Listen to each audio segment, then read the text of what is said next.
Wir befinden uns mitten in dieser Serie Abenteuer des Glaubens, wo wir so einzelne Figuren, die rund um Jesus in den Evangelien von ihnen berichtet wird, anschauen. Jüngerinnen und Jünger. Und wir haben uns entschieden, in dieser Serie auch ein paar auszuwählen, die nicht unbedingt extrem im Fokus stehen. Und wir machen das mit Hilfe von dieser wunderbaren und bewegenden Serie The Chosen, wo die Geschichte von Jesus und den Jüngern auch sehr ausgeschmückt berichtet. Aber etwas haben all die Jünger gemeinsam. Sie alle sind von Jesus auf ein Abenteuer eingeladen worden. Und ihre Geschichten könnten unterschiedlicher nicht sein. Was sie eint, ist das, dass Jesus einfach mitten bei ihnen ins Leben nie geplatzt ist und sie aus dem Lauf von ihrem Alltag gezogen hat. Und heute, ihr habt sicher schon erahnt von diesen zwei Sequenzen, widmen wir uns einer eher unbekannten, aber durchaus kantigen Figur, dem Simon, dem Zelot. Und wir fangen gerade an bei dieser speziellen Zuschreibung, die er hat.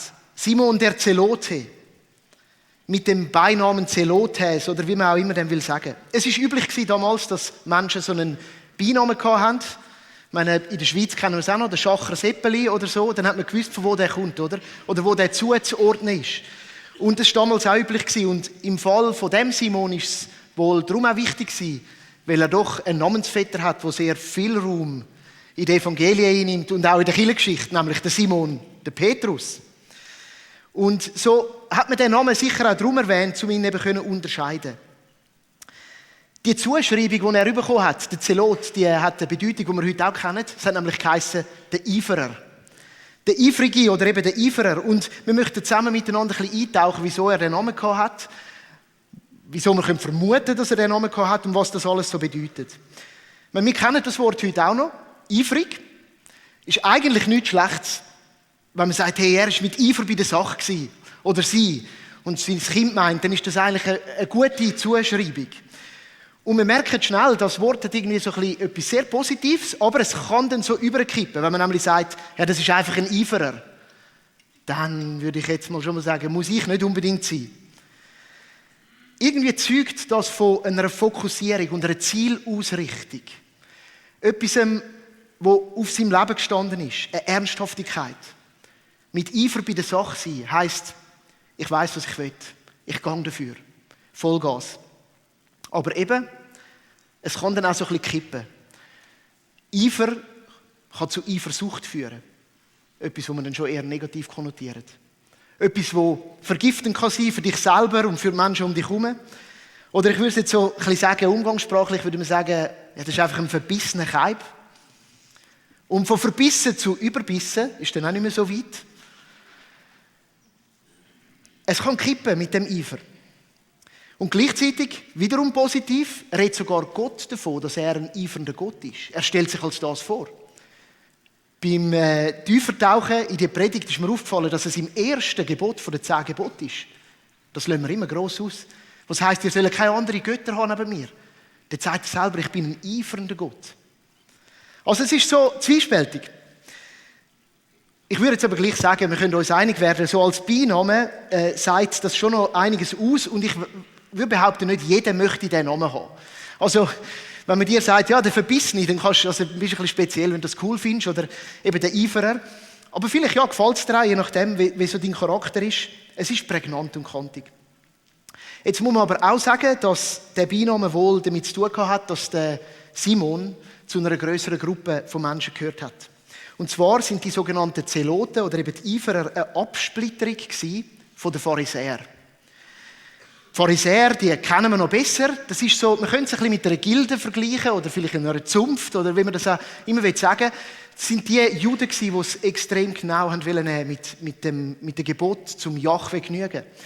Es sind nicht zwingend Schriftgelehrte gewesen, es hat aber von denen unter ihnen gegeben und sie haben höchste Wichtigkeit darauf gelegt, dass sie ihr Leben so führen, dass es Jahwe gefällt. Sie sind die Hochreligiösen von der damaligen Zeit gewesen. Und sie haben sich extrem stark von den Sündern und von den Zöllnern abgrenzt. Dem Überbegriff von Menschen, die eben nicht so viel mit Gott am Hut haben. Sie mit allem Eifer und aller Kraft wollen Gott genügen.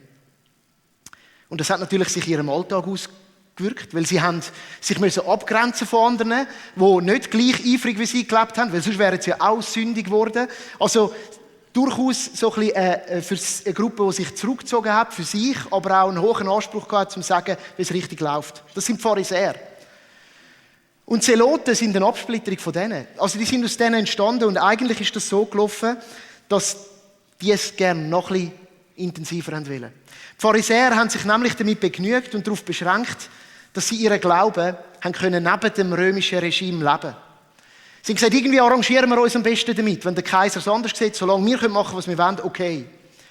Und für die Zeloten war das ein Problem. Die Zeloten haben sich mit dem nicht zufrieden geben. Sie haben Mühe gehabt mit der römischen Herrschaft und sie haben motiviert durch ihren Glauben und ihre Ehrfurcht vor Jahwe gesagt, wir müssen auch politisch Einfluss nehmen. Wir müssen uns wehren. Besonders aufgekommen ist die Bewegung rund um die Geburt von Jesus. Dort hat es ja tatsächlich so Volkszählungen gegeben. Der Kaiser hat das mit Absicht gemacht. Er wollte Steuern anfangen erheben, um das römische Reich ein bisschen vorantreiben. Und die Zeloten haben sich entschieden gegen das gestellt. Sie haben Mühe gehabt mit dem. Sie haben sich dort angefangen zu formieren und es ist dann dort so die Spaltung in die Pharisäer gekommen. Von denen, die gesagt haben, ja komm, machen wir einfach, was sie wollen, Hauptsache wir können. Und denen, die gesagt haben, nein, da machen wir nicht mit. Steuern an den Kaiser, das geht nicht. Der Josephus, ein Geschichtsschreiber aus dem 1. Jahrhundert nach Christus, schreibt es folgendermaßen. Zwar stimmten diese Eiferer in allen Fragen der Lehre weiterhin mit der Auffassung der Pharisäer überein. Aber mit Entschiedenheit betonten sie, dass sie mit großer Zähigkeit an der Freiheit hängen und Gott allein als ihren Herrn und König anerkennen. Und so haben sie sich formiert im Widerstand zu der römischen Besatzung. Und ihre Motivation ist in den jüdischen Schriften gelegen, im Alten Testament, in diesen Prophetien, die vom Messias geredet haben. Und sie haben eine ganz starke Naherwartung gehabt. Und sie sind überzeugt, der kommt jetzt und der befreit uns. Das ist eine Person, die uns von den Römern befreien. Und sie sind bereit gewesen, für das auch sich zu bewaffnen und in Widerstand zu gehen. Spannenderweise kommt der Höhepunkt von ihrem geschichtlichen Wirken einiges nach dem Tod von Jesus. Und jetzt eine kurze Frage in die Runde. Wer von euch ist schon mal in Israel gewesen? Erstens, Hand hoch. Doch einige. Und wer von euch hat dann Seilbändchen genommen auf Masada oder vielleicht auch den Fußweg? Auch einige von euch. Dann haben sich eure Wege mit denen von den Zeloten irgendwo mal gekreuzt. Weil im jüdischen Krieg 66 nach Christus und dann eben später 70 nach Christus ist Masada so eine Widerstandsburg gewesen, wo sich die Zeloten zurückgezogen haben und bis am Schluss gekämpft haben fürs Judentum gegen die Römer und in dieser schrecklichen Belagerung ja dann untergegangen sind. Dort haben wir so einen Bezug zu den Zeloten. Also die sind dann nach Jesus auch eine sehr starke Gruppierung gewesen. Sie sind die gesagt haben, wir gehen militant in Widerstand gegen die Römer. Was mich neu angesprochen hat, ist, dass ihre Motivation nicht einfach war, hey, ich will ein bisschen Action in meinem Leben, sondern eine tiefe religiöse Überzeugung. Eine tiefe Verbundenheit gegenüber dem Gott Jahwe. Das zu Exkurs zu den Zeloten. Der Simon, möglicherweise einer von ihnen. Wir wissen nämlich nicht viel über ihn. Aber wenn wir jetzt ins Jahr ungefähr 30 nach Christus zurückgehen, dann wollen wir anschauen, was wir dann lesen können.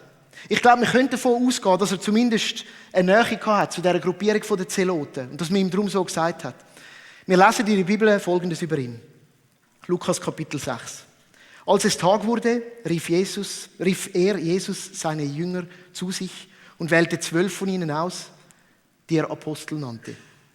Unter ihnen war Simon, den man den Zeloten nannte. Andere Übersetzungen sagen Simon, der ehemalige Freiheitskämpfer. Wer war eigentlich der Simon?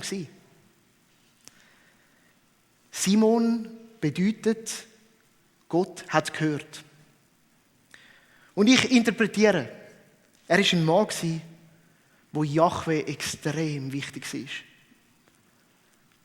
Er hat sein Leben ihm verschrieben. Er war bestrebt, perfekt für Gott zu leben. Er hat klare Überzeugungen gehabt. Und in dem steht er auch in einem Kontrast zu vielen von diesen anderen Jüngern, wo uns berichtet wird. Zum Zolleinnehmer, zum Volk vom Land, diesen Handwerker, Fischer, die ehrlich gesagt andere Sorgen hatten als religiöse Pflichten. Er war ein Mann von Gott, für Gott, fromm und bereit für die Verteidigung von seinem Glauben Aufruhr zu machen, wenn nötig auch mit den Waffen. Er hatte eine Vision in seinem Leben. Er hat einen Traum gehabt. Er wollte kämpfen für ein freies Israel.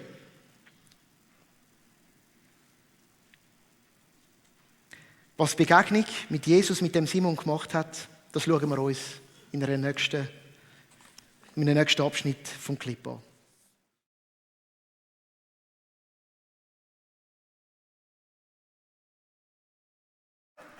Jesus und seine Art, die Mission zu verfolgen, sein Weg vom Leben, haben den Simon vor eine Herausforderung gestellt.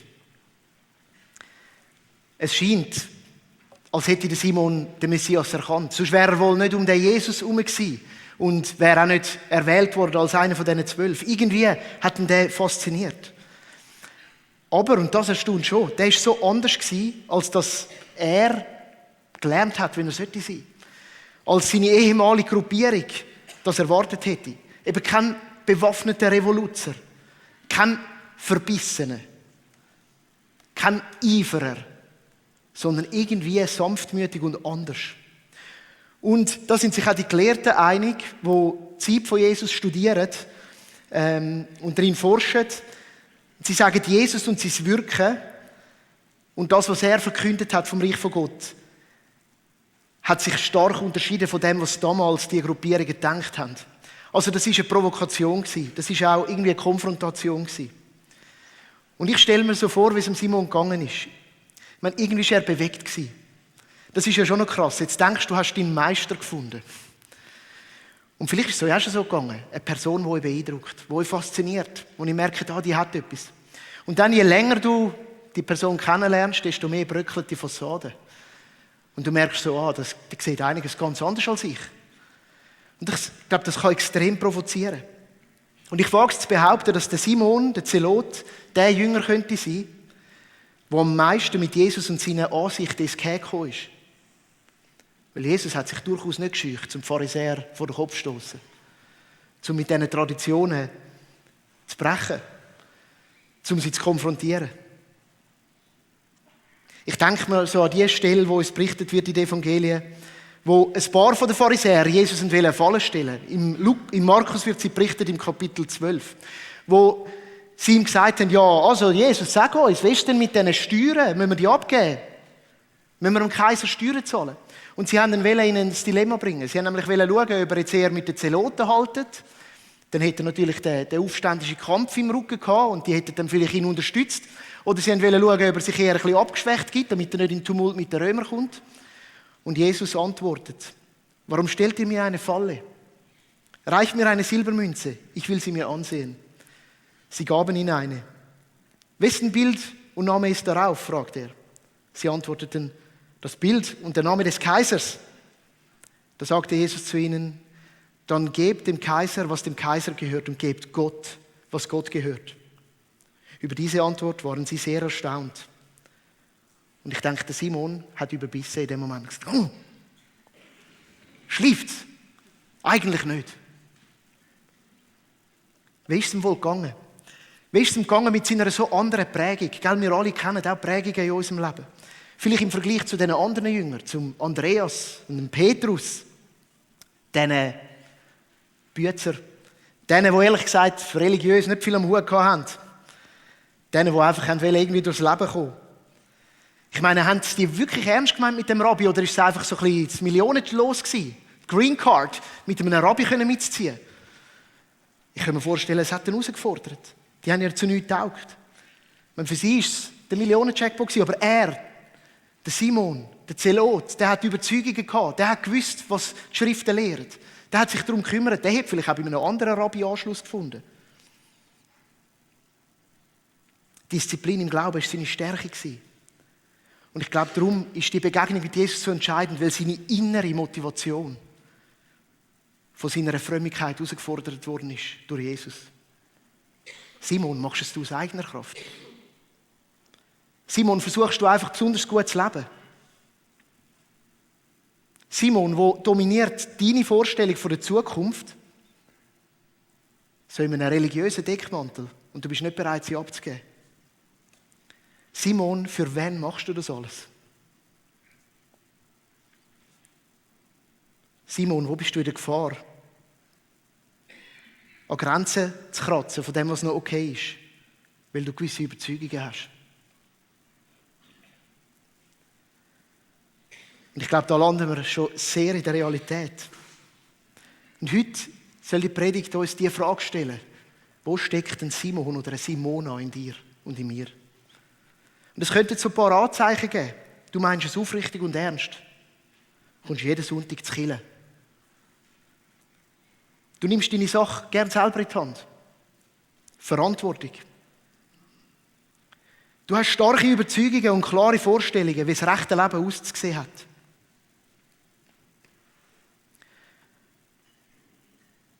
Und mich dunkt es, als würde die Begegnung mit Jesus uns und auch Simon so zurufen: Hey, gut gemeint, ist manchmal nicht nur gut gemacht. Ich habe selber da gerade viele Fragen, die bei mir aufkommen. Ich habe ein Bedürfnis, um es recht zu machen. Das bin ich. Und ich habe 1000 Gründe, wieso man es recht machen sollte. Und die können extrem fromm sein. Ich habe auch schon in meinem Leben Überzeugungen mit mir getragen. Ich erinnere mich so an eine Eskapade in der Jugendzeit. Mal so das wilde Leben auch ein bisschen ausprobiert und nachher den Eifer von Gott auch nochmal erlebt. Und dann zu sagen: Hey, kein Alkohol mehr, Abstinenz leben. Ich meine, alles gut, macht das, durchaus. Aber wenn es den anderen musst anfangen aufdrücken und wenn es nur noch diesen Weg gibt, vielleicht ist es ein bisschen überbissen. Und es hat mir gut getan, dass ein Mann aus meinem nächsten Umfeld mir dann gesagt hat: Dani, frei ist, wer wirklich frei ist und nicht wer muss. Das ist in der Vergangenheit. Ich glaube, es gibt auch jetzt ganz viele so Geschichten. Bist du bereit, deinen Dolch, deine Waffe, deine Stärke, deine Gabe loszulassen und deine Sicht von dem zukünftigen Königreich und von deiner Rolle da drin Jesus zu übergeben? Das ist die Frage, die uns das Leben von Simon stellt. Bist du bereit, deine eigene Leistung Gott hinzugeben? Bist du bereit, deine antrainierte Selbstdisziplin Gott hinzugeben, sodass sie durch seinen Geist mit Leben gefüllt wird? Bist du bereit, deine speziellen Qualitäten und Stärken Gott hinzugeben? Bist du bereit, deine Vorstellung von was richtig ist, Gott hinzugeben und dich aufzutun für das, was er als Recht ansieht? Und ich finde es extrem schwierig, weil wenn ich das so höre und anschaue, dann sind da so viele gute Tugenden drin. Alles, was der Simon mitbringt, ist eigentlich gut. Ernsthaftigkeit, Frömmigkeit, Zielgerichtetheit, Ausdauer, Disziplin. Ist in unserer Szene super gut, aber auch in deiner Karriere, ich weiss es. Du kannst alles mit dem machen und es ist extrem gut. Es bringt dich weit. Wie unterscheiden wir da, wo es noch gut ist und wo nicht? Das macht die Frage mit mir. Ja, aber was jetzt? Und auf was ich gestoßen bin, ist, dass wir uns ja nach der Wirkung fragen können. Vielleicht ist der beste Maßstab, zum wo es noch gesund ist bei dir und bei mir, die Frage nach der Wirkung. Was bewirkt die Haltung, die simonische und simonaische Haltung in dir? Für dich und für deine Nächsten. Wer profitiert von deiner Frömmigkeit, von deiner Zielgerichtetheit, von deiner Ausdauer und von deiner Disziplin? Und vielleicht fast noch wichtiger, wer leidet darunter? Bist du selber ausgelaugt? Erlebst du sogar Bitterkeit, wenn das erhoffte Resultat nicht eintrifft? Leidet deine Nächsten, deine Familie, dein Partner unter deiner Zielstrebigkeit, deine Mitarbeitenden und unter deinen Überzeugungen? Falls du das mit Ja beantworten kannst, so nach einem ehrlichen Moment vom Reflektieren, möchte dir Jesus heute sagen, wenn er es dem Simon gesagt hat: Alles, was ich von dir brauche, ist, dich ein bisschen an meiner Seite zu haben.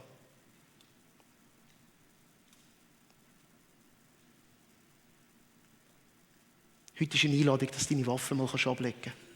Oder in See rühren. Und das braucht extrem Mut, weil es ist ja auch verbunden mit dem Bedürfnis, auf das Abenteuer zu gehen. Mit dem Bedürfnis, etwas zu bewegen in dieser Welt.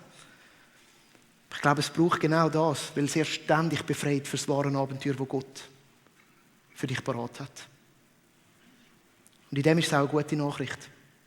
Wenn Jesus Menschen begegnet, dann macht er sie einerseits heil und er raubt nicht das, was ungesund ist, aber durch das wird er ihnen auch eine neue Vision, ein neues Ziel, eine neue Aufgabe geben. Und dort trifft es den tiefsten Wunsch von Simon. Ein Leben für eine Vision. Ein Leben für eine Bestimmung. Dort steckt Abenteuer drin. Gott ist ein sendender Gott, der Menschen möchte brauchen.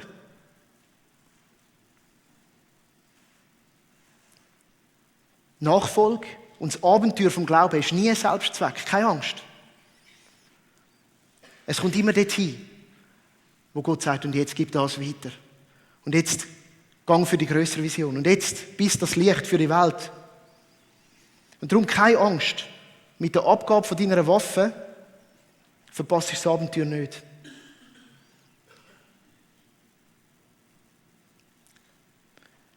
Die Haltung von Jesus kommt ganz vielen Orten raus. Zum Beispiel in seinem Gebet, wo er zum Vater redet, für seine Jünger. Und wo er sagt, wie du mich in die Welt gesendet hast, so sende ich sie in die Welt. Aber, und ich glaube, das ist ein wichtiger Zwischenschritt, manchmal wird Jesus uns zuerst ein bisschen an seine Brust nehmen. Er will mit uns sein. Er will ein bisschen Weg mit uns gehen. Und dann kommt der Auftrag, nicht für sich selber zu leben, sondern ein Segen zu sein für die Menschen um uns herum, zum sein Reich, sein wirkliches Reich rauszutragen. Und der ist untrennbar mit dem Ruf in die Nachfolge verbunden. Und so lassen wir es dann eben auch in den Evangelien. Wie Jesus sagt, kommt, folgt mir nach. Ich werde euch zu Menschen machen, die andere für Gott gewinnen. Der Simon musste seine Vorstellung, seine Vision von dem Königreich loslassen. Damit er Gottes Vision, die Vision von Jesus, ergreifen und sich brauchen lassen, um dort drin aufs Abenteuer zu gehen. Hey Simon. Hey Simona. Niemand ist geeigneter als du für das. Die paar Filmausschnitte haben es gezeigt, du bist ready geboren. So parat. Du kannst dich ausrichten. Du kannst das Ziel verfolgen. Die Frage heute ist, bist du bereit, deine Waffe abzugeben?